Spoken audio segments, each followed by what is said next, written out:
won't show up. Okay, just kind of a word of announcement. So we still have lab, obviously today, right? This is kind of our makeup day. And then we'll be in sync. So with every other lab. So, and assuming we don't get snowed out again, then the next time we have a case study day, we can actually have the day off instead of actually have to work. So that is the plan for today. It's going to be a busy lab today. So a lot of work to do. So we have to work efficiently.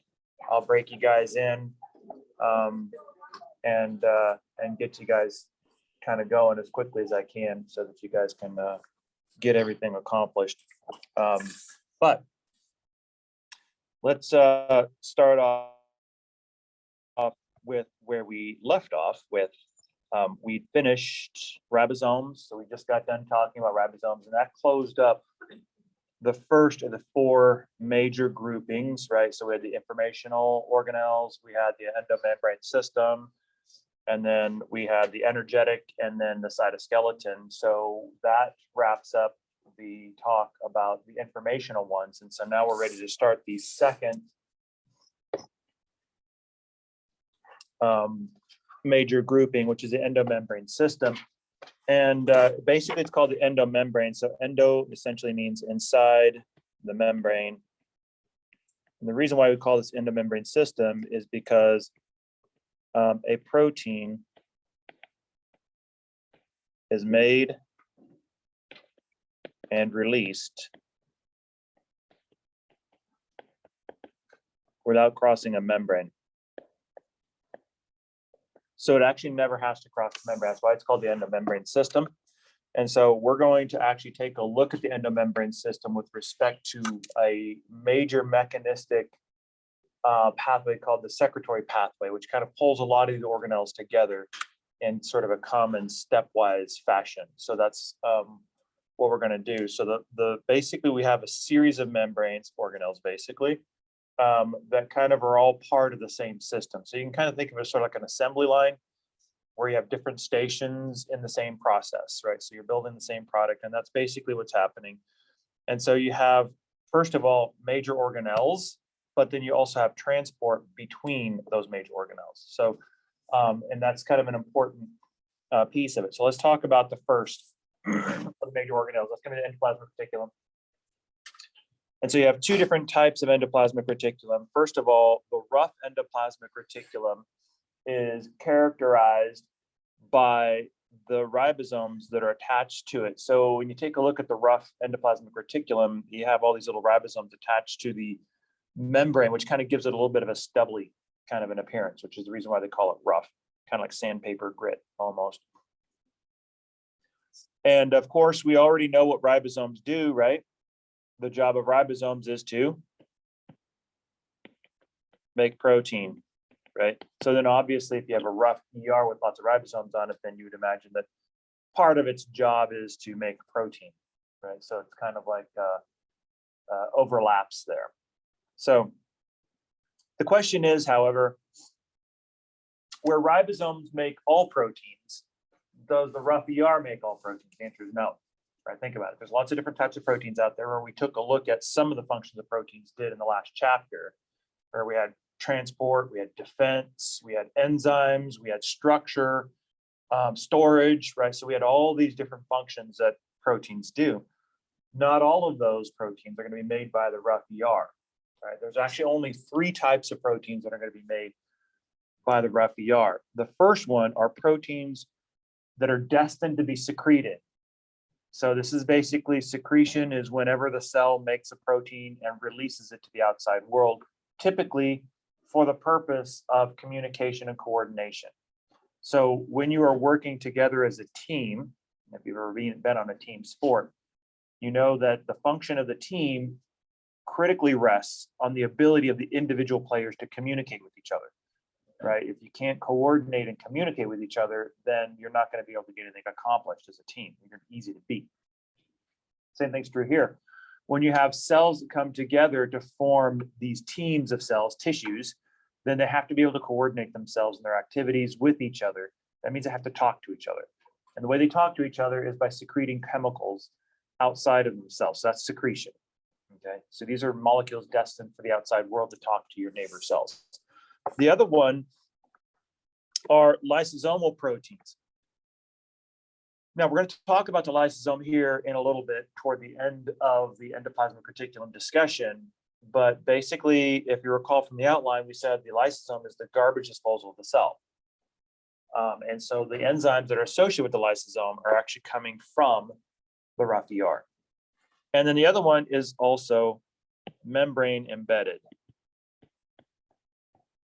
proteins.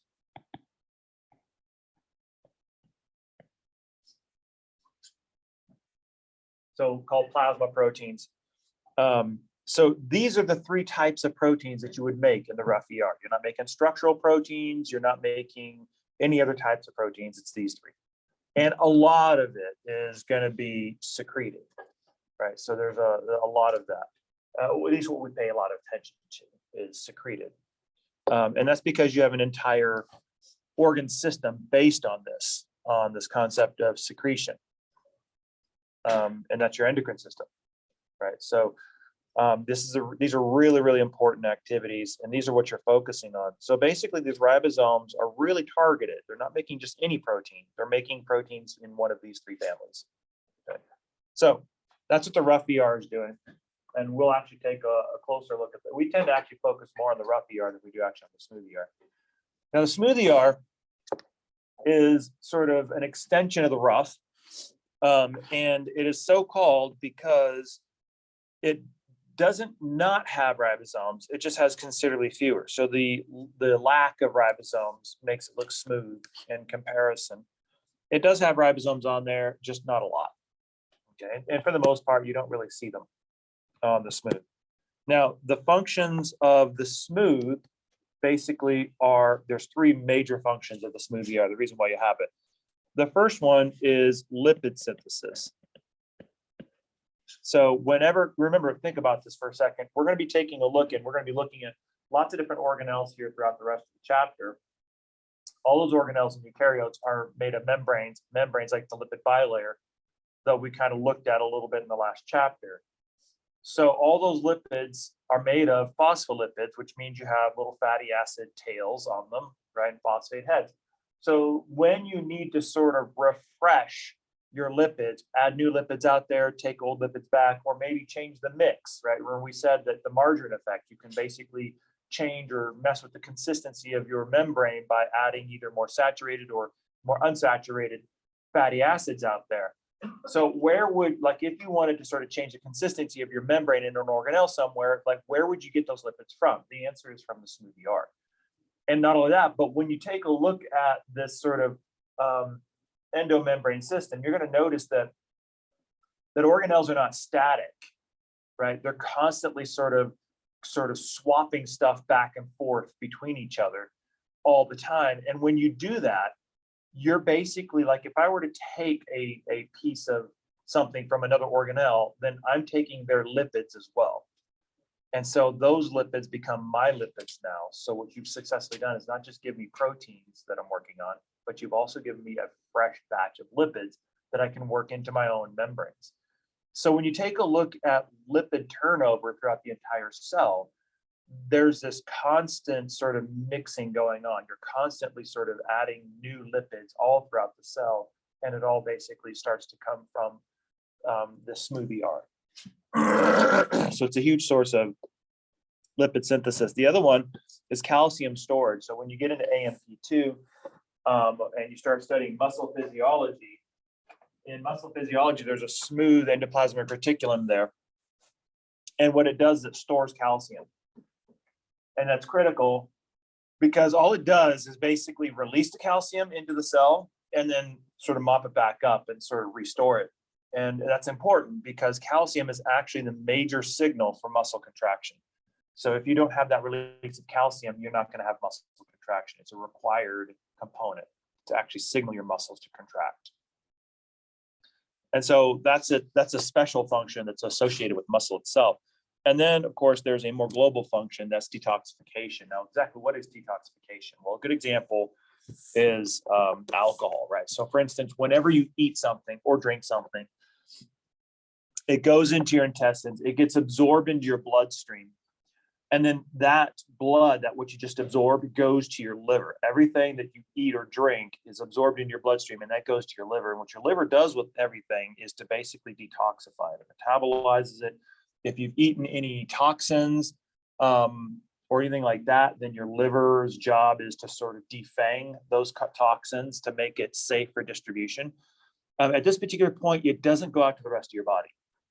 Right? Those nutrients go through your liver first. Think of it as sort of like customs, right? You check it to make sure it's safe, that you don't have anything dangerous in there, that you're not bringing anything into the country that's going to harm the citizens of the country, right? So it's kind of like that. That's what your liver is doing. And so one of the things that your liver does a lot of is detoxify some of the stuff that you eat, including alcohol, right? So basically when you drink alcohol, it's actually considered by your body a toxin, and your body treats it like a toxin. Now, generally speaking, if you're not, a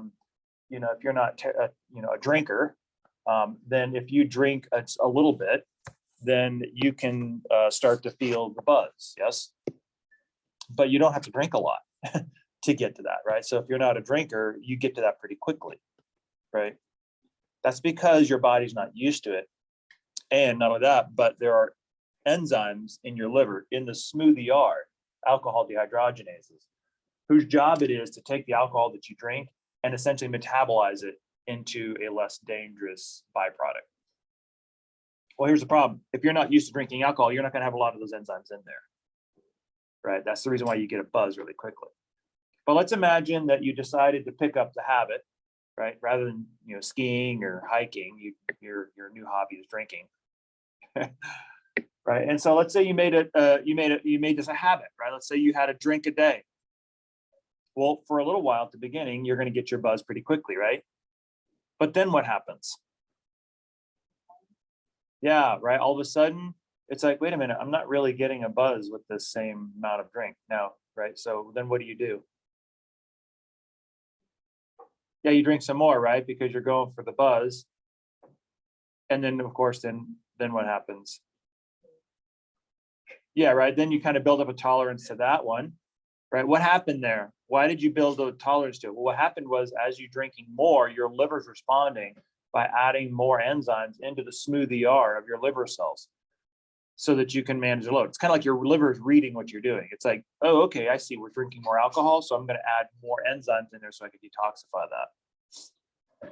And then, of course, you respond to that by drinking more, right? And then, of course, you get the little buzz for a while, and then your liver responds by saying, oh, okay, so I see we're increasing it again. So I'm going to go ahead and add more enzymes in there so that we can metabolize this. And then, of course, what do? You drink more, right? So you can see kind of the escalation, right? This kind of arms race that occurs between your liver's enzymes in the smoothie R and your drinking, right? And this is basically how you build up a tolerance to alcohol, right? So for instance, we always have a term that we always use describing individuals who have an endless reservoir for alcohol, right? We say they know how to hold their liquor, right? What does that mean? That basically means that they can drink a truckload of alcohol and still walk a straight line, right? Why? Because their liver is loaded with enzymes to detoxify that volume of alcohol. Now, what that basically means is that's evidence. If you're able to do that, then what that basically means is you're no stranger to the drink, right? Because you don't just get that. It's not just, oh, I've got a great physiology, I got a great body, I can handle it. No, you can't. You're basically drinking at 9 a.m. in the morning and you're drinking buckets of alcohol. You've got a problem, right? So if you're able to take down that much alcohol and walk a straight line, that tells me that your liver is telling me the truth, that you make this a habit. And this is a very strong habit because your body's used to it, right? Your body doesn't just get used to something unless it's been conditioned to get used to it, right? The perfect example of this, and I love this, is from a classic movie, classic now, I guess, is 81. Yeah. When I was growing up, classics used to be like in the 50s. I guess now they're in the 80s. Raiders of the Lost Ark. Anybody see that movie? Right, love that movie. But there's a scene in there when Indiana Jones, I guess he goes back to, I guess, Nepal or something like that, some area, right? And he's reuniting with his old lover, Marion, who hates his guts because apparently it didn't go well the first time. And so here she is, and what her job is, she's running a bar, right, in sort of this area. And then as the scene opens up, Indiana walks in and she's having a drinking game with this giant Sherpa guy, right? And it's hilarious because you can see the stack of shot glasses on the table. So you know they've been at this one for a while, right? And so they're just kind of putting one back and then they're like, still standing, right? And then, of course, the Sherpa guy does it. He's kind of like, sort of like that, and he's still standing. And then it's hilarious because she takes another one and he takes one and he just goes back and he's gone, right? Right. Now, that's not necessarily the interesting thing as much as what happens after that. Because at that point, what happens is she clears out the bar. She sees Indiana. Of course, now, you know, she's angry because she wants to beat him up because she got jilted by him the first time. And the rest of the scene, basically, she's coherent enough to have a fairly lucid conversation, more like an argument, with Indiana about their past. And not only that, but she's actually clear-headed enough to be able to sort of fend off the Nazis who actually end up showing up there in the middle of that argument. And it's amazing just how clear-headed she is. What that basically means is she does this drinking thing like for a living. So that was a woman who knows how to hold her liquor. I mean, she was putting it away and, you know, she was standing straight up and clear-headed. So that's an example. So you can see her liver is probably loaded with enzymes, right? So she's got a problem. No question about it. Actually, as it turns out, Marion had lots of problems. But anyway, most of them were probably inflicted on her by Indiana. To be fair to her, she didn't come by all of them, honestly. Just somewhat unfortunately for her association with Indiana Jones. If you haven't seen the movie, go see it. It's awesome. It's a classic. It's the initial kickoff to the Raiders of the Lost Ark and the Indiana Jones series that dominated the 80s and the early 90s. I think Last Crusade was the last movie. So this is basically what you're doing. And not only that, but like if you were to take a look at a cell, you can actually kind of figure out a little bit about what it's doing just by taking a look at the ratio of its rough versus smooth ER. So for instance, if I have rough ER versus smooth ER, this ratio, and I want to take a look at, say, for instance, a gland. Would you expect this ratio to be high or low in a gland?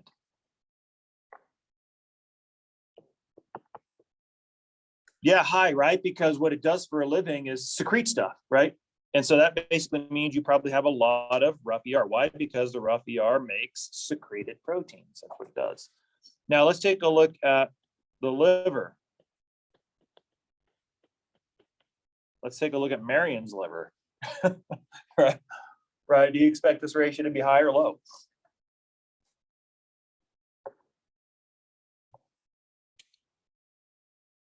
So lots of rough ER.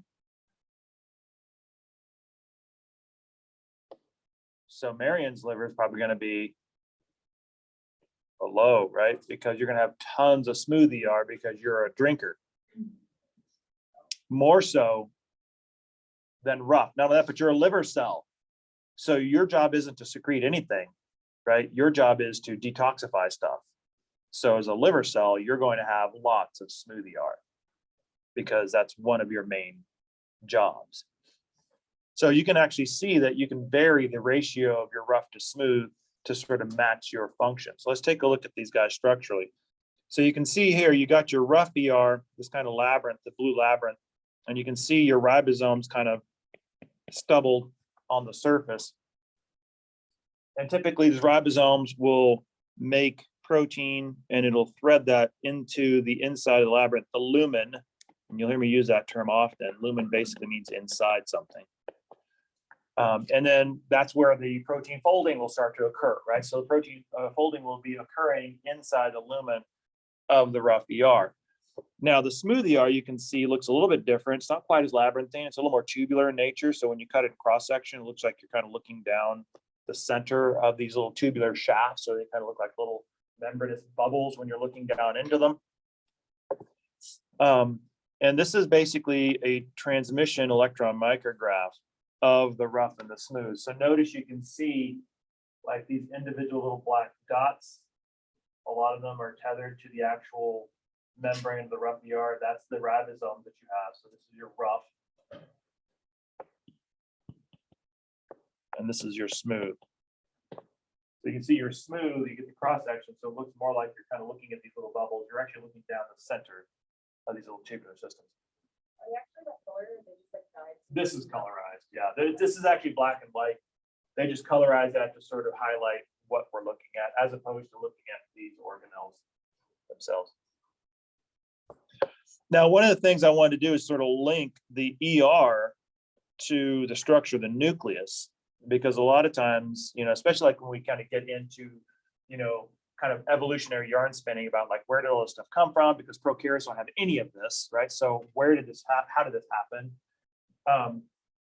So there's always like a little bit of yarn spin in the background where we're trying to figure out how could this possibly come to be? Well, one of the things that we notice structurally with the nucleus is that the outer membrane of the nucleus is continuous with the rough ER. So when you take a look at the nucleus, you have your inner membrane. So here's your nucleus, and you have your outer membrane. But the outer membrane, when you take a look at it, will actually evaginate. That means it basically puckers outward. And then when it does that, it basically falls down. So it kind of has a big old flap and it kind of falls down on itself.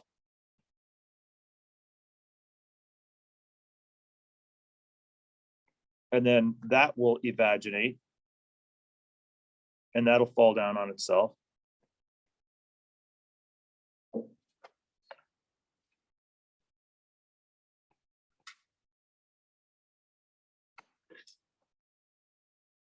And just kind of keeps on going.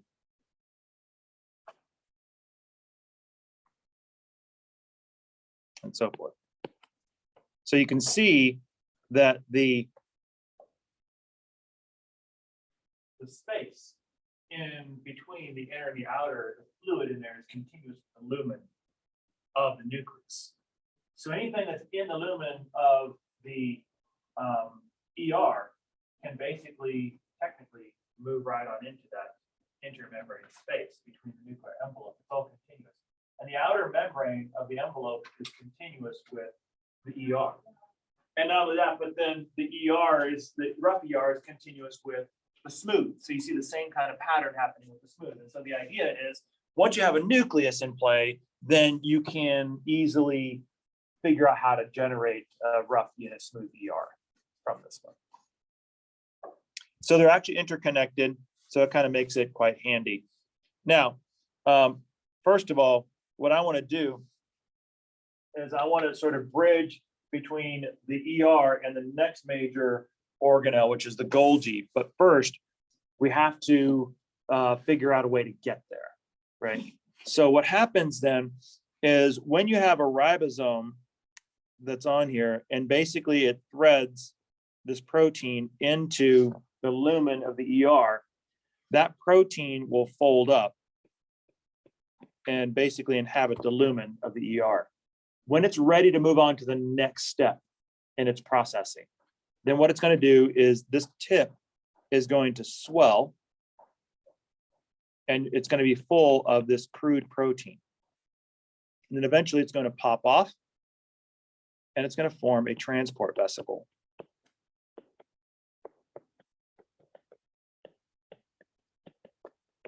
And remember that we said that's a membrane bubble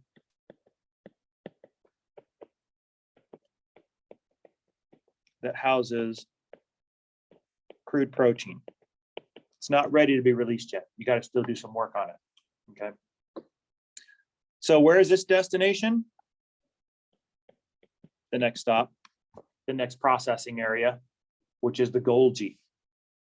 So the Golgi apparatus is basically a series of flattened stacks. It's like a stack of pancakes, which always sounds good. And they're interconnected to each other. We're not going to get into like the microstructure of the Golgi. We could. That's kind of what electron microscopy has given us. We can actually get into a lot of the detailed structure, the microstructure of these organelles, but we won't. That's more of like a cell biology class that would do that. But these Golgi bodies or these Golgi apparatuses then are kind of scattered throughout the cell.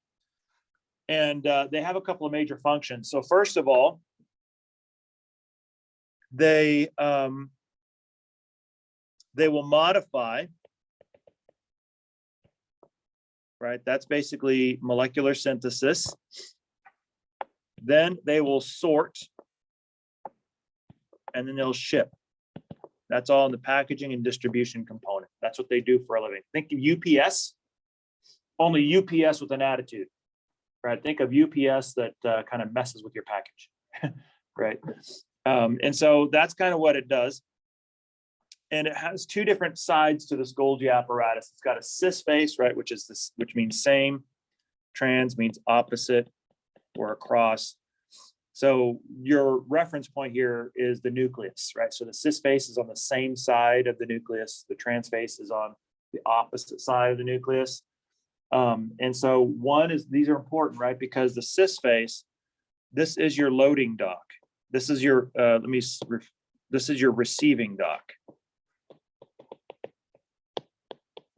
Incoming vesicles will dock here on the cis face. And then your trans is your shipping dock. This is outgoing vesicles. And at this particular point, you have transport vesicles coming into the cis face, and you have secretory vesicles that are leaving the trans face. Okay. Now, what's happened in between all of that? Modification, sorting things out, and shipping things. And that's what the Golgi is largely doing. So basically, when you take a look at, say, for instance, a protein, let's take a look at one of the plasma membrane proteins, actually, like a glycoprotein. This is a protein that will have like a carbohydrate branch on it. But the initial carbohydrate may not be what it finally becomes, right? So when it goes to the Golgi can modify this, and it can basically trim off some of the stuff. It's like, nope, you're not going to make it. That little thing right there is not going to make it. So here's what your final look is going to be. It's going to look like this. Right. So what have you done? You've modified it. By the way, it can add stuff to it as well. And it could do a couple of different modifications to these proteins. And then once it says, okay, now you're perfect, now you're ready, then it can sort it all out and then it could ship it to its destination. But ultimately, remember, the transport vesicles from the rough ER are heading in to the Golgi by way of the cis face. So you can see there's all these little proteins in there, crude proteins that need processing. And so what you can see is what's going to happen is this vesicle is going to touch the cis membrane. And just like two bubbles touching each other, when two bubbles touch each other, they fuse together. Same thing happens here. So here you can see a fusing vesicle. And then once it actually fuses, it's going to dump its contents into the lumen of the Golgi, where it'll start to go to work on that protein.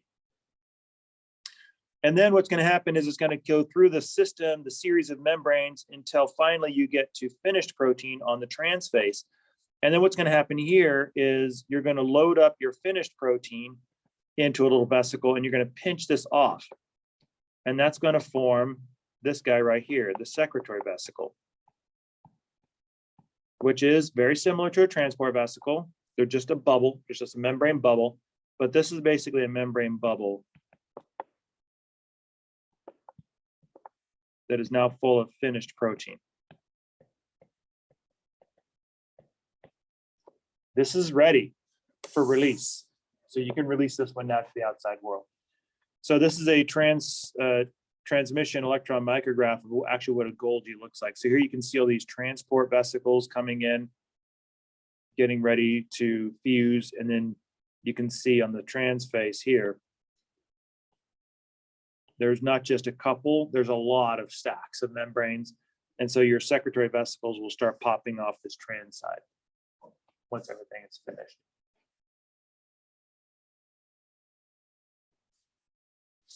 So what that does then is it gives us the trajectory for what is the secretory pathway. So this basically is our secretory pathway. So notice, first of all, you're starting off by making protein here,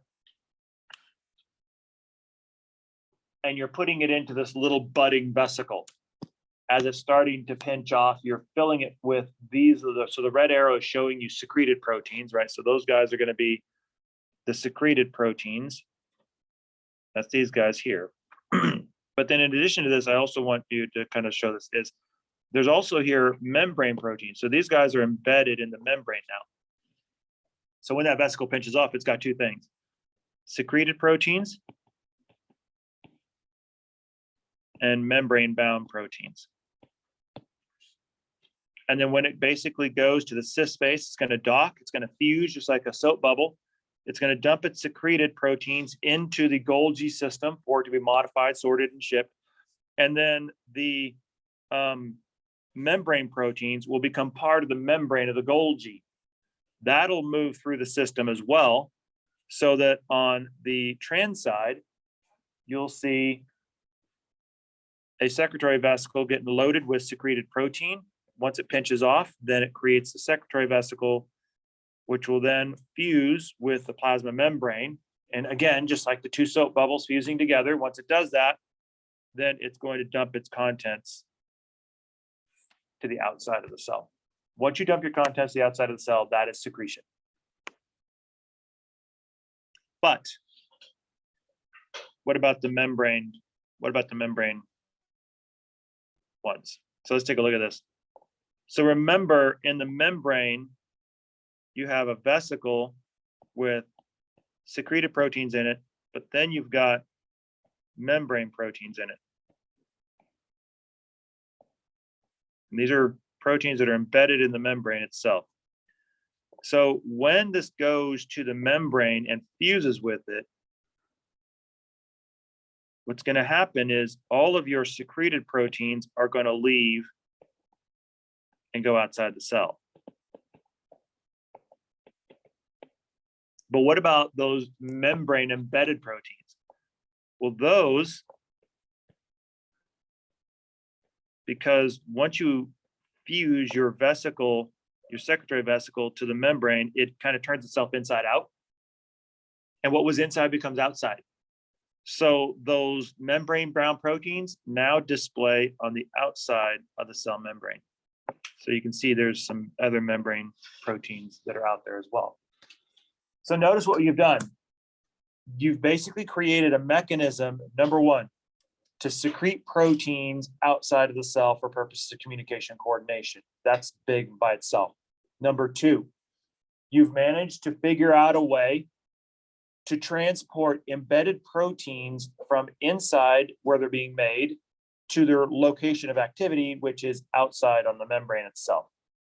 Number three, not only that, but because this vesicle starts off from other organelles that are internal, the lipids that you're getting from this fusion event also represents a new patch of lipids. So every time you're adding one of these little secretory vesicles to the membrane, you're adding a fresh patch of lipids. And that's what I mean by this sort of trafficking of lipids. You're constantly sending stuff out, and your stuff is constantly coming back in, and you're sending stuff back out. So you're constantly refreshing those lipids out there by this same process. Okay. So this is important, right? Because it ties this entire endomembrane system together. But remember, this is always specific to your secretory pathway. But remember, there's other proteins that are being made as well, isn't there? Or we said there's also lysosomal proteins being made. Well, now we want to do is add in another organelle. And this particular organelle is a little bit different. It's kind of a special version. But one of the things that you want to understand about lysosomes is basically they are the same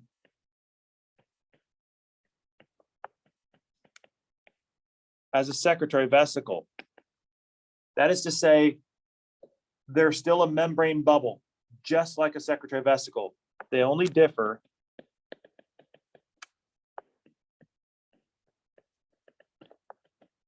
by what's inside them. So basically now, if you were to take a look at the outside of a cell, this endomembrane system, you would see a couple of things. You would see some major organelles that look very distinct, right? Rough and smooth ER, you'd see the Golgi apparatus, those you could pick out in a crowd. But then you see a host of these like little bubble-like things floating all over the place. And you can't really tell what's what because they all look the same from the outside. They're all just these little membrane bubbles, right? So what defines these little membrane bubbles is what's inside them. So when you take a look at the lysosome, what it's actually composed of is hydrolytic enzymes. So that term may be familiar to you. Hydro, water, lytic is a variant of lysis. So these guys do hydrolysis.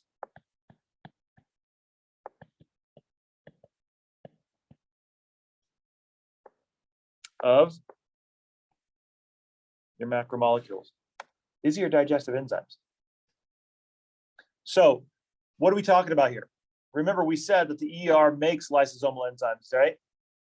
And so one of the things that the Golgi does is it sorts things out. One of the things it's sorting out is trying to figure out what kind of a protein are you, right? Are you a protein that is supposed to be embedded in the membrane? Then I need to treat you in one manner. Are you a protein that needs to be secreted? Then I need to treat you in a different manner. If you are you a protein that's a hydrolytic enzyme, a digestive enzyme? Then I need to treat you in a different manner. I have to create 3 different piles and sort you guys all out. Why is that important? Well, think about it. What would happen if you mistakenly put these hydrolytic enzymes into a secretory vesicle?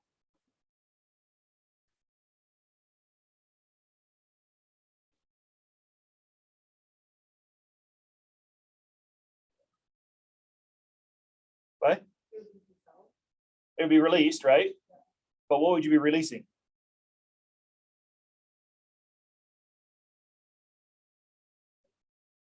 So the enzymes that you put in there, which in this case is what?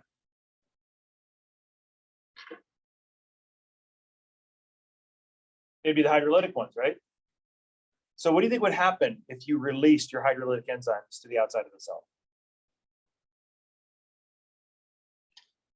Are those proteins designed to talk to your cell neighbors? What are they designed to do? Yeah, so what are they going to do if you release a bunch of... Yeah, who's going to break down? Yeah. So if you're releasing hydrolytic enzymes, it was easier than it sounded, right? Yeah. So, right. So if you're releasing a bunch of hydrolytic enzymes to the outside world, you're basically digesting yourself. That's obviously a bad idea, right? This is the reason why a huge and important part of the Golgi is to sort these things out, right? If you're a hydrolytic enzyme, wait. Don't you go into that secretory vesicle. I don't want you to get out because you're going to tear me up, right? So I'm going to put you in this little group over here, and we're going to put you in another little membrane bubble. By the way, it looks the exact same as a secretory vesicle. The only difference is this is your little bubble to go into, and that little bubble we're going to call a lysosome.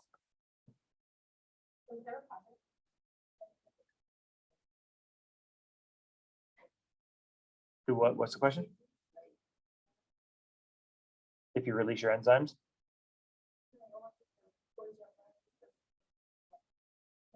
Well, then you'll do that. You'll do exactly that. There'll be a certain number of lysosomal enzymes that you'll release, and you'll self-digest. So you'll have large, depending on how widespread it is, you would have widespread tissue damage. So, not a good idea. Right. So lysosomal disorders are usually pretty unpleasant. Huh? It does happen. It does. Yeah. Actually, I think there is. Tay-Sachs, I think, is a lysosomal. There's something like Tay-Sachs that's a lysosomal disorder. But you see an accumulation of lipids in the cell, and it kills the cell because you can't digest those lipids because you don't have lysosomes to digest them. So bad things happen usually because your trash basically builds up, and that's never a good thing. And so ultimately then another thing that these guys will do is, and it's useful, right? Because either if you're a single cell, then you will engulf something, and that's kind of the way you eat. We'll take a look at that here in just a second. But any cell that does this is basically going through a process called phagocytosis. That is, phagocytosis is the engulfment of some sort of material outside the cell. And so basically what happens is you have a cell that will kind of, like your white blood cells do this, right? So you have a little bacteria that you want to engulf, and your white blood cell will kind of surround it and kind of start to engulf it, sort of surround it like this. And then eventually what will happen is it'll kind of ooze around here, and these two little pieces will touch. And then eventually what will happen is you'll get this big bacterial cell inside, and then you basically fuse your lysosomes to it. And you just bathe it in hydrolytic enzymes that just tears the devil out of this bacterial cell. And so your white blood cells do exactly this. This is how you fight things off. Okay, is through this phagocytosis. And actually phagocytosis, essentially phago means to eat, cyte is cell, and osis is the condition of. So this actually means the condition of cell eating. And that's kind of what you're doing. But there's two different roles for a lysosome, and it all depends on whether you're multicellular or single cellular. If you're multicellular like us, then you're on this side over here. So this is basically your recycling activity of your lysosome. So let's imagine that we have organelles that have been made. They've been busy. They've done their thing. They're old. They're worn out, like an old battleship that's seen many tours of duty, gone through many conflicts, but it's getting to the point now where we have to decommission it and scrap it, right? And so oftentimes what you'll do is you won't just annihilate it. You'll actually just scrap it all out and reuse the materials from that so that you can actually build other ships and things like that with it. Same thing's also true for your organelles. They've gone through many tours of duty. They've done their job. They've done a great job. And now it's time to recycle them. But you don't want to just get rid of it, right? Because there's precious materials in there that you can reuse. And so what you want to do is you want to break all your proteins down to amino acids and reuse those. And in order to do that, what you do is you basically just fuse your lysosome to it. And when you fuse your lysosome to it, what's going to happen is it's going to fuse and it's going to dump all of its little hydrolytic enzymes in there. And usually you'll have multiple lysosomes that do this, especially if it's big. And this just becomes one gigantic blob of an organelle, basically. And then eventually what's going to happen is those hydrolytic enzymes are going to chop up all the macromolecules in that mitochondria. So you have lipases taking care of the lipids. You've got nucleases taking care of the nucleic acids. You've got proteases taking care of the proteins. And you got carbohydrates taking care of the carbohydrates. And then you basically take all the parts, all the monosaccharides, amino acids, and nucleotides, and you just basically recirculate them back into the cell for use building new proteins and new nucleic acids and new carbohydrates and things like that. Okay, so you basically just recycle all the parts. And so that's kind of what we do. However, if you're a single cell,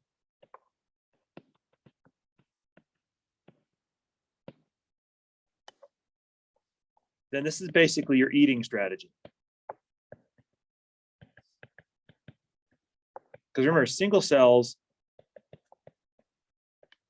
don't have a stomach. They don't have a digestive system like we have, but they still need the same things we do. They still need energy. They still need the raw parts. They still need amino acids to build their proteins. They need nucleotides. So where do they get that from? They get that from what they consume.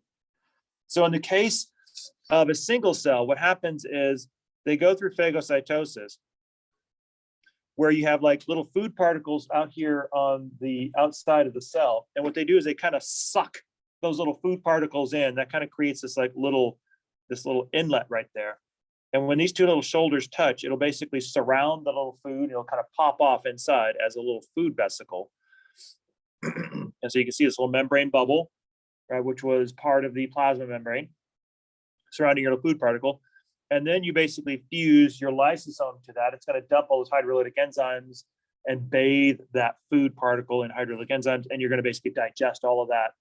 And then you're going to release all of your amino acids and things like that to the rest of the cell for the cell to use. So if you're a single celled organism, this is what you're doing. Your lysosome is your stomach. That's your digestive strategy. Okay. So you can see it becomes an important organelle early on for just digestion and later on for recycling, right? So you can see we kind of repurposed it a little bit as we got multicellular. So this vesicle system is different than the membrane transport system. That one is something else, right? The different than the secretory system? Yeah, because this is all just associated with the lysosome. This is all just activities of the lysosome, which is from the same process that the endomembrane system comes from. So the lysosome comes from that endomembrane system process, because making these hydrolytic enzymes is the rough ER. So it has to go to the Golgi, get packaged, and then it just sort of hangs out. No, I mean when it's secreted outside the cell. This one? Yes. So the difference between this one and the previous one is this one is going inside. Okay. Right. So rather than dumping stuff outside, what you're doing is you're kind of sucking stuff from the outside and you're bringing it in.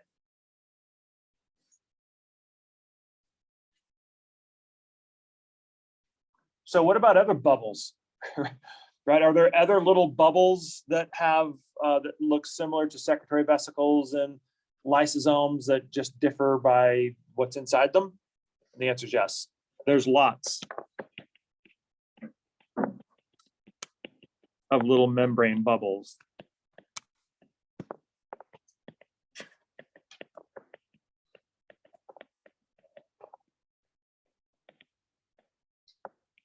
They only differ by what's inside them.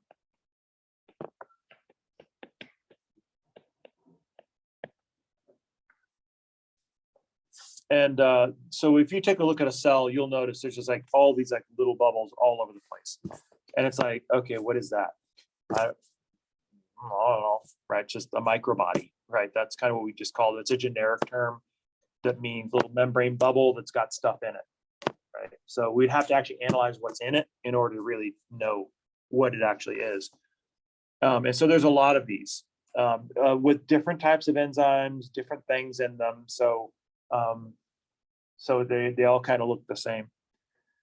One of these microbodies, which is kind of like the lysosome, is just a membrane bubble, is called the peroxisome. So the peroxisome basically is one of these microbodies, a membrane bubble that contains enzymes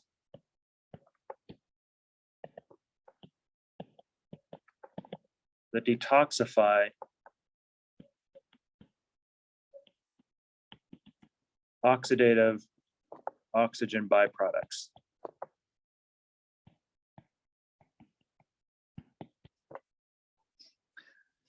One thing that a lot of people don't realize is that the utilization of oxygen is actually quite toxic. As a matter of fact, oxygen consumption and utility is actually as dangerous as cyanide. And it's actually as lethal as cyanide. Like for instance, so an organism that doesn't use oxygen, anaerobic organisms, for them, oxygen is like cyanide to us. So it's incredibly toxic. Not oxygen itself. Elemental oxygen is fine, but it's the byproducts that it creates, right? So when we start messing with oxygen during our metabolism, during our energy production, we create these toxic byproducts that become very, very dangerous. And so what kinds of things are we talking about here? Well, we're talking about things like free radicals and superoxides These are basically molecules with unpaired electrons that typically, are dangerous, because when you're oxidative, what that basically means is you basically roam around looking to steal an electron from somebody. And not only that, but you don't care who you take it from. So if I take that electron from tissue, that's going to compromise the structure of that molecule, which could damage the tissue. If I take that from a DNA molecule, that's going to compromise the structure of the DNA, and that could create mutation.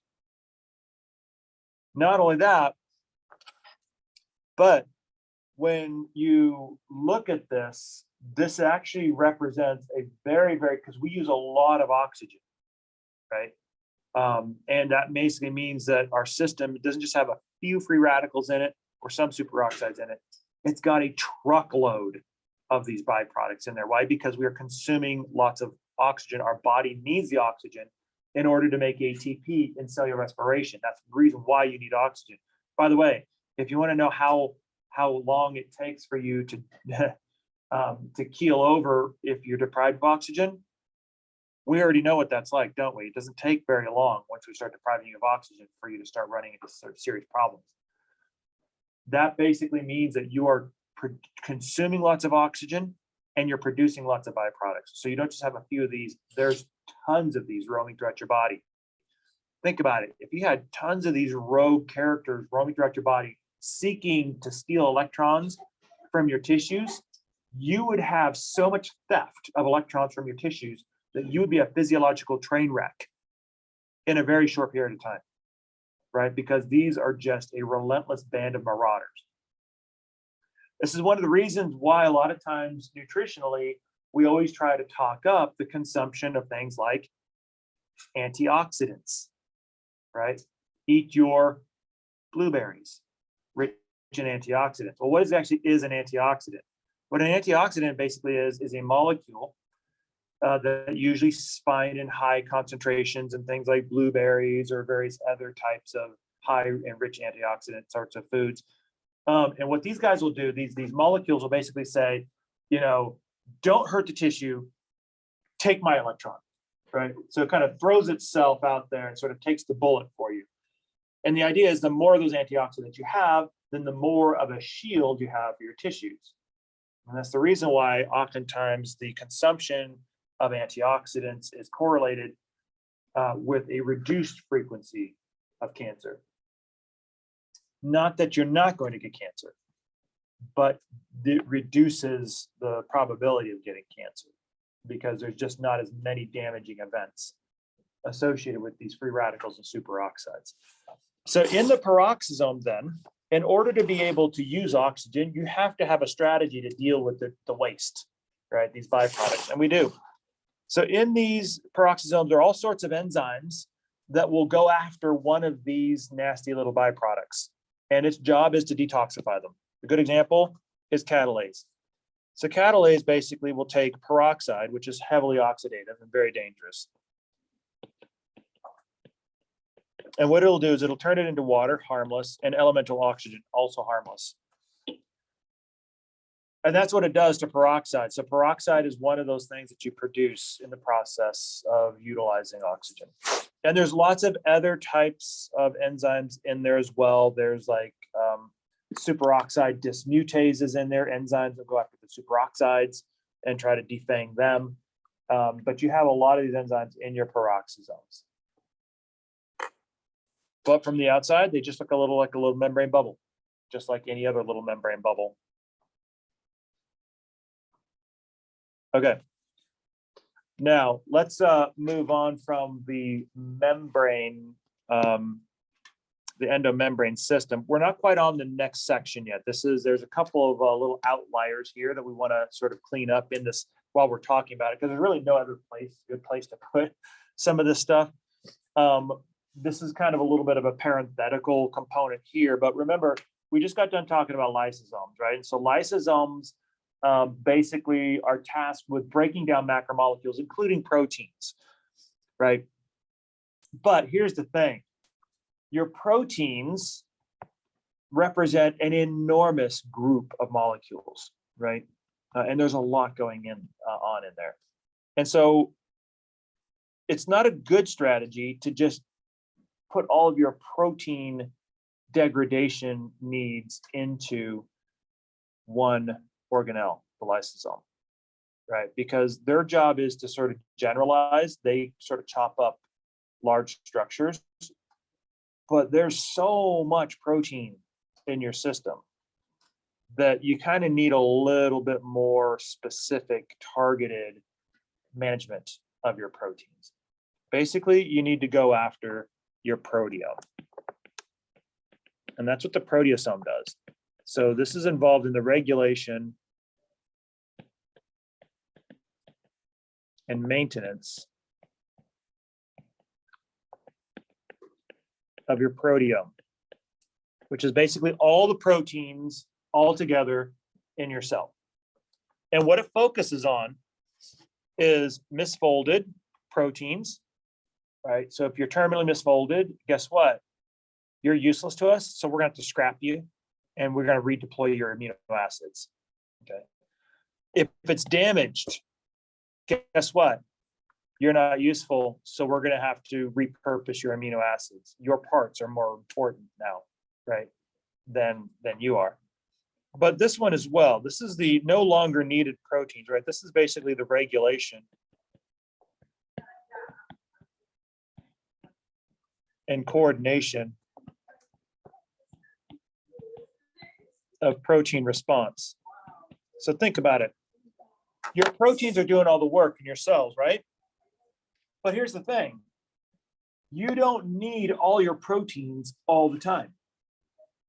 There are certain circumstances in your cell where you need protein X, and you need it at this time, you need it in this quantity. But then once you've cleared that particular moment in time, you no longer need protein X. So you need to have a strategy to bring your levels back down to normal levels. And that's true for just about every protein. There's times when you need a lot of it, and there's times when you don't need it at all. So you have to be able to build a lot of it very quickly, and then you need to be able to deconstruct it and bring that level back down to normal, waiting for the next time when you're needed. Okay. So how do you break this all down? How do you keep these levels of proteins coming back down to what's called these homeostatic levels, right? These normal baseline levels. Well, you basically deploy your proteasome. So here's what the proteasome does. So basically it takes a protein, and I'm just going to use like a maybe misfolded one here. And generally what happens is, in order to send it through the proteasome, you tag it with a molecule called ubiquitin. And you tend to lay a bunch of tags on it. So this is basically ubiquitin. And there's a special enzyme called a ubiquitinase that does this. As soon as you've been tagged, you've been marked for destruction. So it is your destiny now to go into the proteasome. So what the proteasome basically does, you're going to thread your protein into the proteasome, and it's basically going to just like a meat grinder. It's just like a big meat grinder. You're going to stick it in there and just going to grind up and chop up all of those peptide bonds. And then coming out the other side are going to be all of your amino acids, which can then be reused. So if you don't need protein X anymore, you need to bring the levels back down to pre-response times. Then you send it to the proteasome, you send its amino acids back out for maybe another protein that is needed, right? That way, if now I need protein Y, I need a lot of it, then I'm going to grind up my protein X, get my amino acids, and I'm going to use those amino acids to build my protein Y now. Once I'm done using protein Y, then I'm going to deregulate it. I'm going to basically send it through the proteasome, grind up all of its not its amino acids, but grind it all up into amino acids. I'm going to use those amino acids to use protein Z, because that's the one I'm using now, right? And then once I'm done with protein Z, I do the same thing. I send it to the proteasome, grind it all up, and I use the amino acids somewhere else. So you basically are constantly cycling between protein production and degradation, right? And that's a constant thing. Your body's constantly doing that, because you don't always need high levels of protein all the time.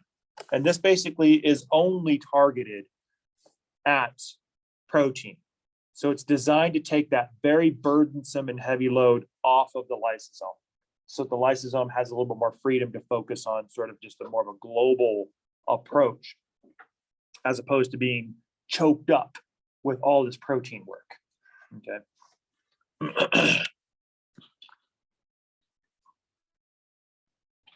So another kind of I don't call it a miscellaneous sort of a thing, is vacuoles, right? So when you take a look at vacuoles, these are basically membrane-bound structures, but there's 3 different types of vacuoles that we'll run into. And I'm going to lay them out here.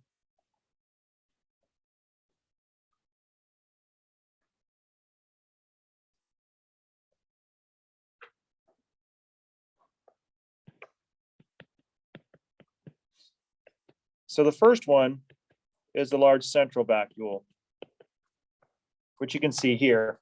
So this is an electron micrograph that's colorized. You can see this large vacuole here. The membrane around it is what's called the tonoplast. So there's like a little membrane structure there. And when you take a look at the central vacuole in plants,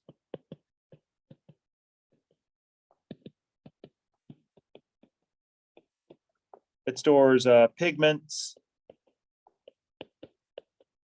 and other molecules.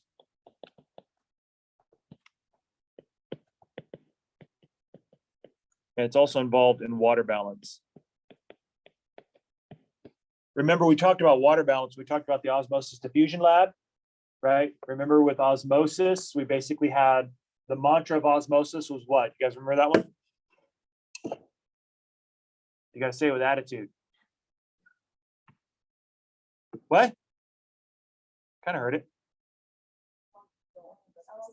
Yes, it does indeed, right? Salt sucks, right? So what does that mean? What that means is water's flowing according to where the saltiness is, right? So salt is sucking it around.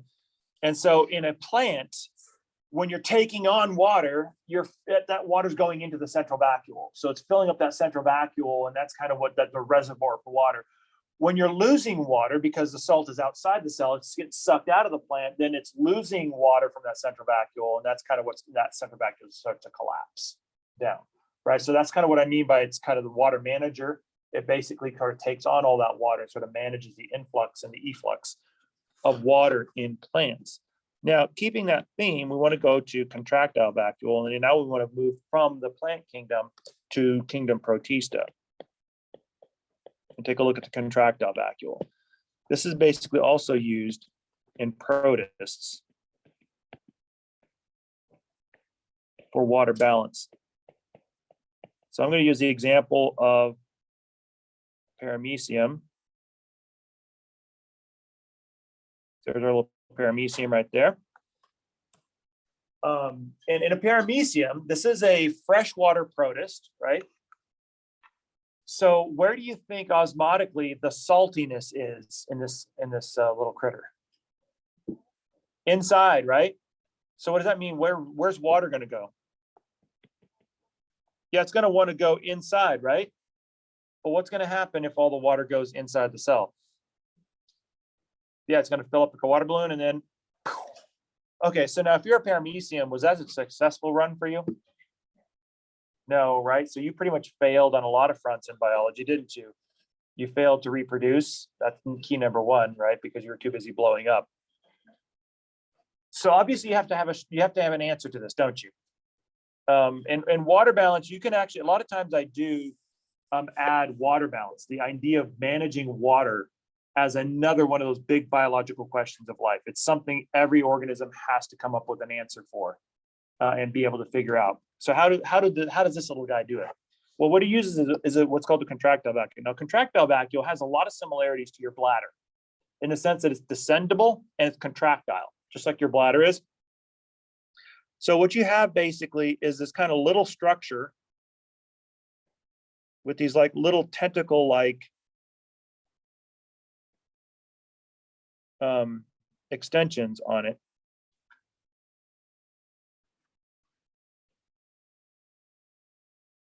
Like this. Looks something like that. This is your contractile vacuole. Now what happens is these like little tentacles usually will be the conduit for water to come in and to start to fill up this little bladder, which will basically expand. So when you have a full contractile vacuole, it kind of looks like a little circle with like these little stars on it. Now, when it gets full, what happens is it contracts and it shoots the water outside of the cell. And when it does that, then it basically kind of shrivels up and then it looks like this little star-like structure. Like that. And then what happens is the water basically will go back through these little channels and it'll start to slowly fill that contractile vacuole back up. And then it'll get to a certain point, just like with your bladder, where it'll contract and it squirts it out. And so this is basically how the paramecium survives. Basically, it's the bailing approach. And the idea, as long as the bailing exceeds the influx of water, you can do this forever, right? It's just like with the Titanic. If everybody had grabbed a bucket and started bailing, and their bailing exceeded the rate at which the Atlantic Ocean was coming into the boat, they could have made it to New York. Unfortunately, there's way too many useless rich people on that boat for that to actually happen. And all the people who would likely have done that job were the first ones to get drowned when the hull broke and it flooded the boiler rooms. That one had doom written all over it for many, many reasons, right? Most of it completely avoidable, which is always the tragedy of the Titanic. It's a classic example of when you get in your own way and you die because of it. So some pretty heavyweight names on that boat, by the way. Well, let me rephrase that. Some pretty heavyweight names at the bottom of the Atlantic, by the way.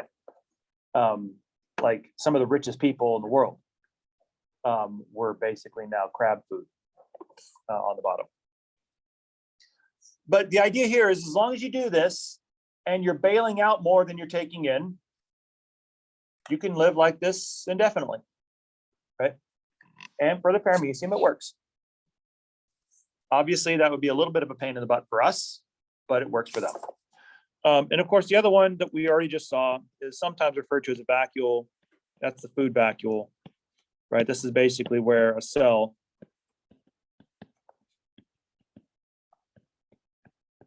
during phagocytosis engulfs a food particle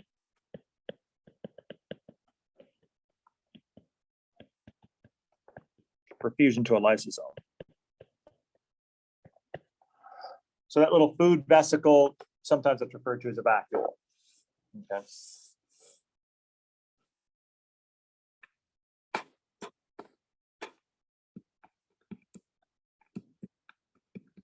And I do remember actually there was one time in 1111 where we actually got to see the contractile vacuole working in a paramecium.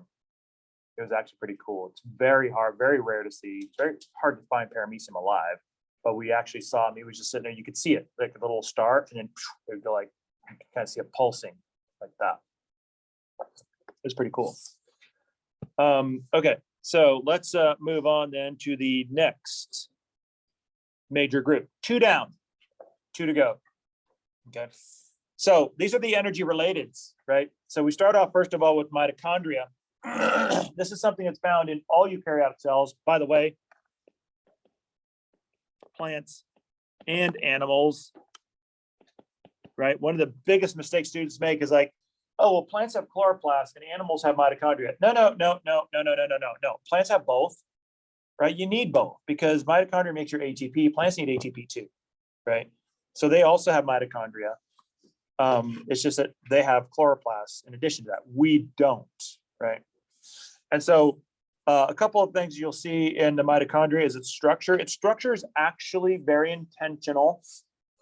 It's very important because you have specific activities compartmentalized within these areas, right? So the functions of the mitochondria are all organized according to where they are in the mitochondria. For instance, some activities are happening in the intermembrane space. Some activities are happening in the inner membrane itself, which is folded up into structures called cristae.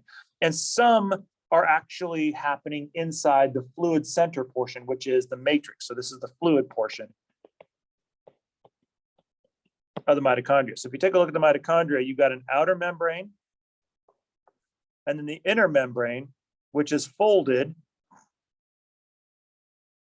increasing what? Surface area, right? That's a total trick to increase your surface area into cristae, and it's on these cristae that you actually have the enzymes for cellular respiration embedded. So the reason why you're increasing surface area is so that you can increase the amount of ATP you can make. Okay. And then of course your intermembrane space is going to be this region here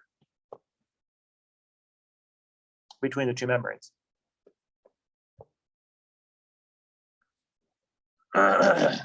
So you have different activities coordinated off into these different areas. But the one thing that's actually curious about mitochondria itself is it has its own DNA. Okay, wait. So stop the train. Wait a minute. What does that mean? If something has DNA, what is that telling you?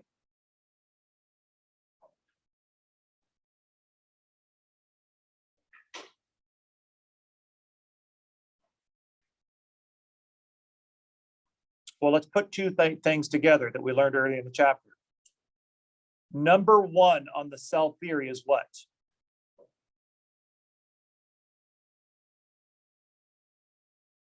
All things are,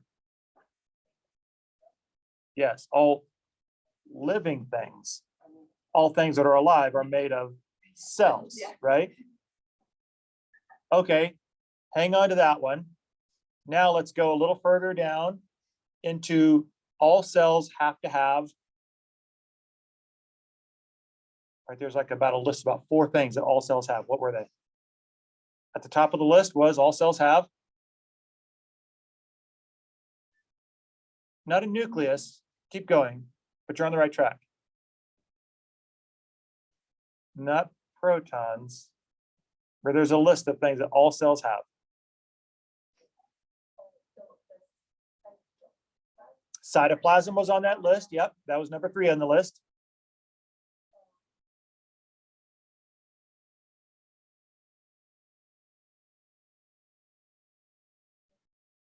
Membrane. Yep, that's number 4 on the list.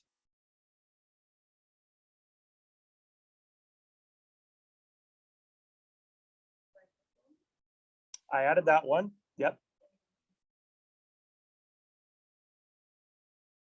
DNA, right? And DNA was number 1 on the list. Think about this. Now conflate those two ideas. Number 1 of the cell theory is all living things are made of, all cells have, therefore anything with DNA must be, bingo, living. So when you see DNA in mitochondria, what is that telling you? Right? That's a little creepy, isn't it? You got some like living dude inside you. A lot of them. Yeah, right? So basically this kind of sort of set us back a bit. And we're like, wait, whoa, whoa, whoa, whoa, whoa, whoa, whoa, whoa, whoa.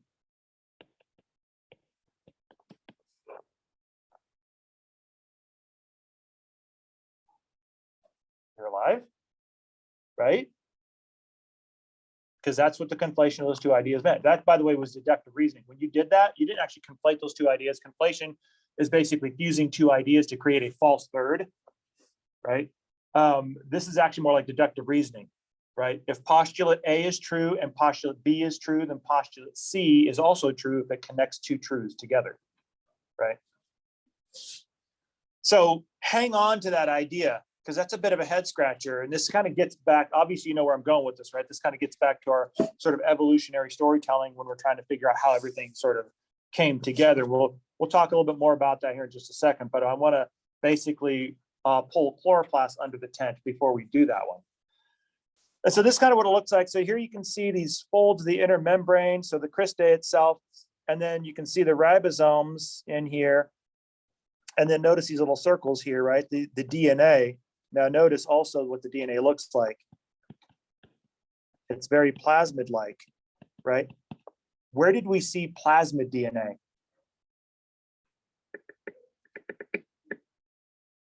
At this time when we discovered this, we knew of plasmid DNA very well because we were studying it a lot. Who had this little circle of DNA? We saw it before.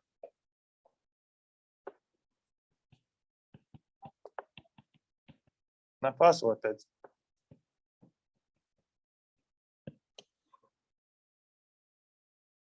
Remember bacteria? Where we said you had that big nucleoid region, but then in addition to that, you had those little cassettes, those little circular pieces of DNA that you could swap back and forth.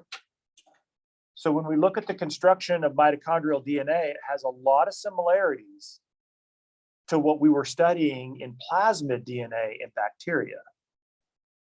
So it's kind of starting to pique our interest now, right? Hang on to that idea. So here's a good TEM of a mitochondria. So you can see very distinct, very obvious, right? Nothing in the cell looks like a kidney being with tiger stripes, right? That's basically what it looks like. And that's what most mitochondria look like. So they're pretty easy to identify. So let's take a look at the chloroplasts now, right? So chloroplasts are going to be found in plants, some other eukaryotes as well, but certainly with plants itself. And what do they do for a living? They do photosynthesis. And not only that, but the chloroplast is arranged very similarly to the mitochondria in the sense that it has two membranes, right? And those membranes are organized in a way to increase your surface area. So thylakoids, for instance, are these little membranous discs that are basically stacked on top of each other into a stack of these discs called a granum, grana for short. Now, why are thylakoids important? Because the enzymes for photosynthesis are embedded in the thylakoid membranes. Again, you're maximizing surface area so that you can maximize your productivity. So you can embed more of those photosynthetic enzymes in there. Now, these, as it turns out, you tend to have not just one, but several stacks of grana, and they tend to be connected together with these little membrane bridges that sort of interconnect all these different systems of grana throughout. Again, what we also saw in chloroplasts was that they also have their own DNA. Again, very curious, right? We're already scratching our head a little bit with mitochondria. Now we're doubly interested, right? You've got our attention now because this technically wasn't expected. Everything we thought we needed, we had in the nuclear genome. But now we have these extra nuclear sources of DNA. That's really puzzling. That's fascinating, right? Well, let's take a look at, first of all, the structure, and then we'll kind of pull those DNA questions together and kind of form some ideas there. So here you can see you have the outer membrane, you have the inner membrane, which is basically kind of folds into these little sort of thylakoid stacks, forming these individual grana. And you can see how they're connected, interconnected with these little membrane bridges. And inside the fluid region, which is the stroma, this is the fluid inside the chloroplast. So it's kind of, it's analogous to the matrix of mitochondria. But you can see in an actual electron micrograph of a chloroplast, you can see these little grana stacks right here. Here's another one, here's another little one, here's a little one. And you can see these like long sort of membranous connections that connects everything together. And then in between them is the fluid of the stroma. So this whole area right there, that's all the stroma, the fluid piece in between all of these.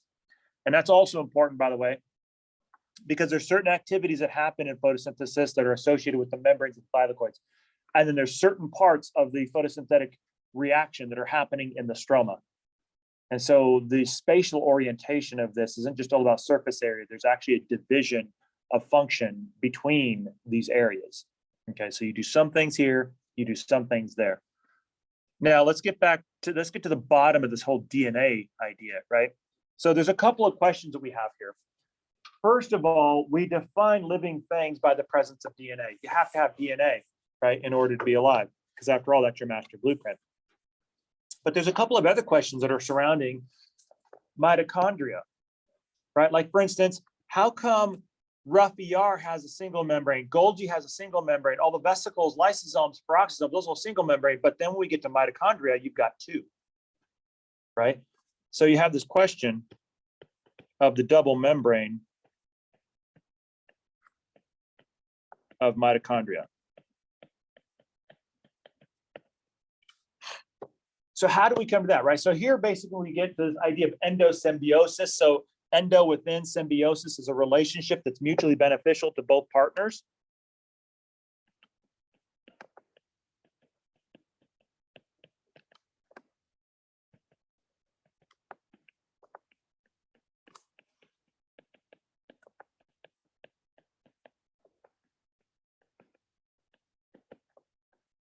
And so we have some questions, don't we?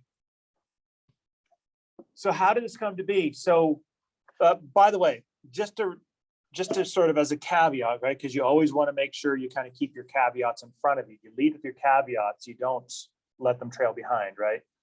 So the caveat with this one is when we're talking about how cells came together, you're talking about an event that happened some 3-4 billion years ago, of which there is literally absolutely no trace of that event. And so how it all came to be, we're not quite sure. And you can see that because you have multiple ideas. There's probably about a half dozen different stories that there's no way to tell if one is more true than the other. And none of that, but it could also be that none of them are true and that there's some other option we haven't thought about yet that how it all could have come together. Right. This is one of those examples of like the further back we go, the more difficult it is to really know for certain how anything came to be. And when that happens, you see it as like multiple ideas that are kind of equally kind of competing with each other. But what we have to explain all of this is the endosymbiosis theory. And there's variations of this idea. Like, for instance, this is one of the more recent ones. This is just one of 6. Typically, like the one I learned when I was coming up in college was that you had sort of a kind of a eukaryotic cell that just engulfed a prokaryote. And in this particular case, you've got more of like a generic sort of cell background that engulfed an archaean, which became the nucleus. That explains the double membrane system, right? Because when you engulf something, you're surrounding it with that extra membrane. So you have 2 different membranes, its own membrane and the one you just surrounded it with. That creates the double membrane. And so one version of this is that an ancient archaean was engulfed by some sort of a cell. Now, what exactly that was, nobody really knows exactly. Nobody's really even sure, like if it was a living cell or if it was just one of these little lipid bubbles hanging around or how that happened exactly. And then swallowing the mitochondria was a protobacterium, which would have been free living, which would have had its own DNA, right? Including the plasmid DNA. And when it got engulfed, it would have created a double membrane system. Only in this case, instead of the cell saying, guess what, I'm going to eat you, it was like, well, wait, you're doing something really clever there. Do that again. That whole thing where you just like made a bunch of ATP and I was able to actually use my cell phone. Do that one again. And do it and again, and again, and again. And pretty soon you realize, wait, you're more valuable to me alive than dead. So rather than eating you, I think I'll hang on to you. And you just sort of do your thing, right? And I'll give you whatever you want. Yeah, you want food? I'll give it to you. I'll figure out how to get it to you. But you just keep making ATP because you're more valuable to me alive than dead. And then basically that's the beginnings of the endosymbiosis. So what did the bacterium get? Okay, that's cool. I'm inside the cell now, so I'm nice and protected. And I don't have to worry about go getting my own food because you're going to go get it for me. So it's kind of like living at home, right? I don't have to be responsible. All I have to do is just not be too tragic, right, of a human being. and just pretend like I'm somewhat responsible, but right, just kind of do my thing, and then you'll take care of everything else. You'll do all the shopping, and you'll do my laundry, and you'll do all that sort of stuff for me, and then I'll make all this energy for you. So it's mutually beneficial in that case. And then, of course, over the course of time, the idea was that that turned into the mitochondria. So as a mitochondrion, then you gave up some things that you had for free living, and there are some things that you still have held over, like your mitochondrial DNA. Now, always look for the weak spots. Okay? This is just a part of good science, being objective, considering all alternatives. On all of these, there's one glaring weak spot, especially with the mitochondrial one. Okay, that's fine. That has explanatory power. That's a good yarn spin that kind of explains where that mitochondrial DNA came from. But there's actually a bigger problem than that.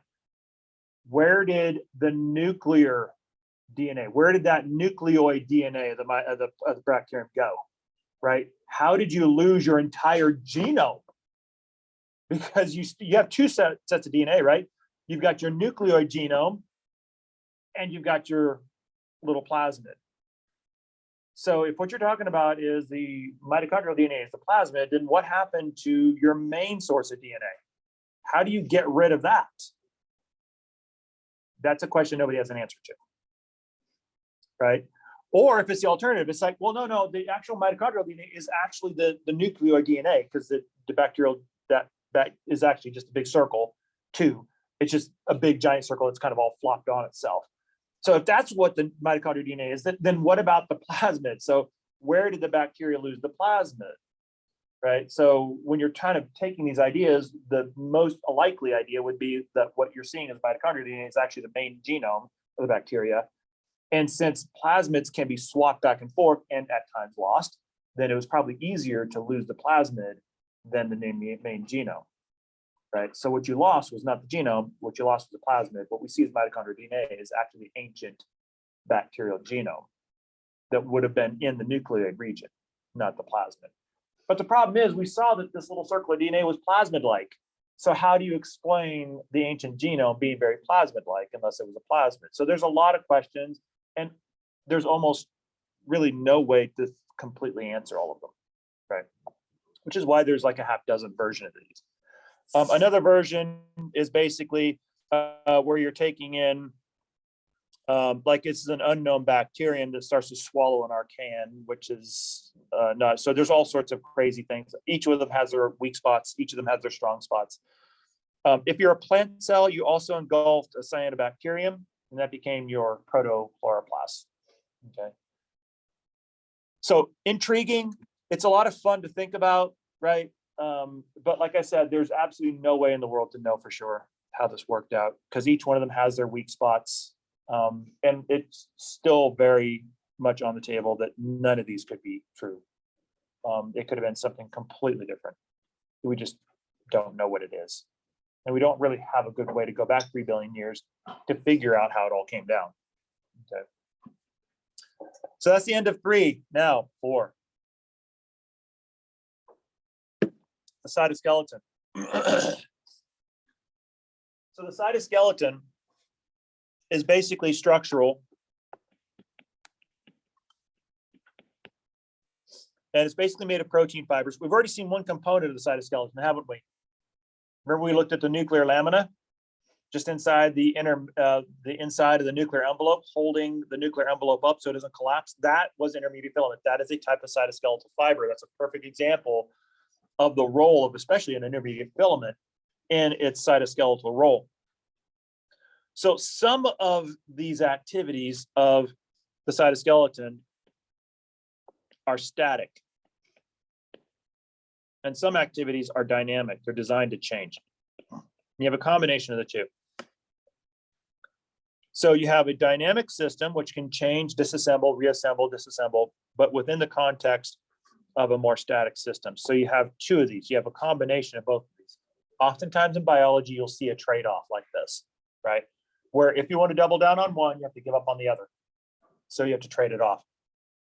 And so the trade-off here is if you're going to be static and non-dynamic, then that basically means all you're going to be is a statue. and you're just going to hold up the tent. That's all you're going to do. You don't get to do anything else. You're static. If you want to be dynamic, then you're going to be constantly changing. Like you'll be able to push the little tent out a little bit and kind of change the shape of the tent fiber. But you'll be able to sort of break down and build out, break down and build out, and kind of move and change the shape of the tent a little bit. But you're never going to be structurally robust enough to hold the tent up long term. You can only kind of change its shape a little bit. That's the interplay between this dynamic nature of the cytoskeleton and the static nature of the cytoskeleton. In all cases, typically, they will always be a supportive structure, and they're always oftentimes associated with maintaining the shape of the cell itself. Just like the frame of a tent is what creates the shape of the tent. Whether you have a triangular tent or a dome tent or an igloo tent, right? But it's the frame that builds the shape. And it also supports the tent. It keeps it from collapsing down on you. And so this is kind of like your anchorage point, right? So everything that you need in order to create structural stability and anchorage and focus points and reference points for you to be able to move against are all basically going to be given to you by your cytoskeleton, of which there are 3 different types of fibers, which we put on our outline, right? So I put them in order of size. This is not in order of size. I'm not sure what order this is, but it's not in order of size. Right, the first one is going to be the actin filaments. These are the microfilaments. So these are the smallest. They're basically composed of actin, a protein called actin that forms long chains. And typically it forms not just one chain, but 2 chains that are kind of like wound together.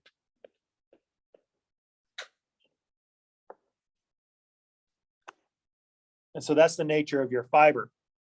And so what the actin filament does is in contraction, right? So when you get into AMP1, you look at muscle contraction physiology, this is at the heart of muscle contraction. It's one of the major protein fibers in your muscles, actin is, because it's part of that contraction response. Crawling and pinching. So basically when a cell kind of pinches, like little pincher fingers, then its local movements are basically driven by actin dynamics.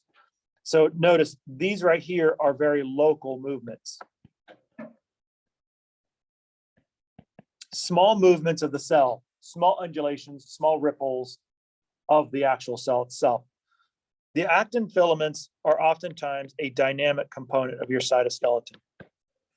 Now, the microtubules are the largest of all of them. They're actually made of alpha, 2 different proteins called tubulin.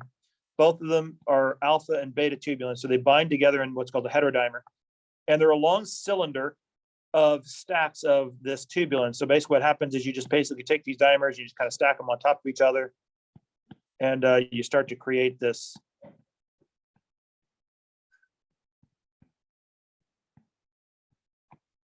round cylinder.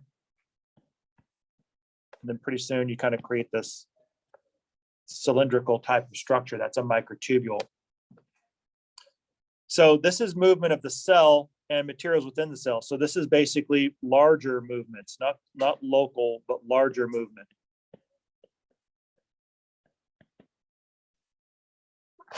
This is also dynamic. And then of course you have your intermediate filaments. So your intermediate filaments are size-wise between actin and microtubules, but basically these are fibers made of different proteins.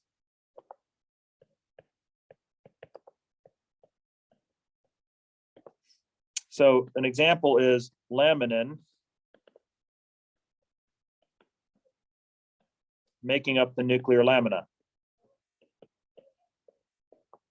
Or keratin, which is also a fiber making up hair and nails. That's also an intermediate filament. So notice 2 different proteins, but the same basic idea. They just make long filamentous chains of structure, and they can be different types of proteins. But generally speaking, these guys are stable. You don't break these down. These guys are the static ones of the three. So these are the tent stake, the tent poles that are holding the tent up, while microtubules and actin filaments are busy being dynamic and doing different sorts of things in between, disassembling, reassembling, disassembling, reassembling. And the intermediate filaments all along are just basically holding everything up. It's like the scaffold of the cell.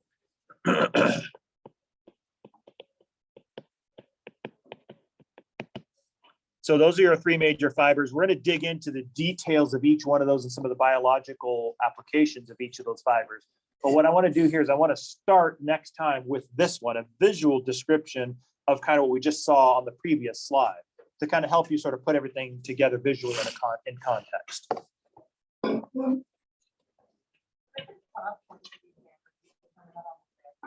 That will be determined on Monday.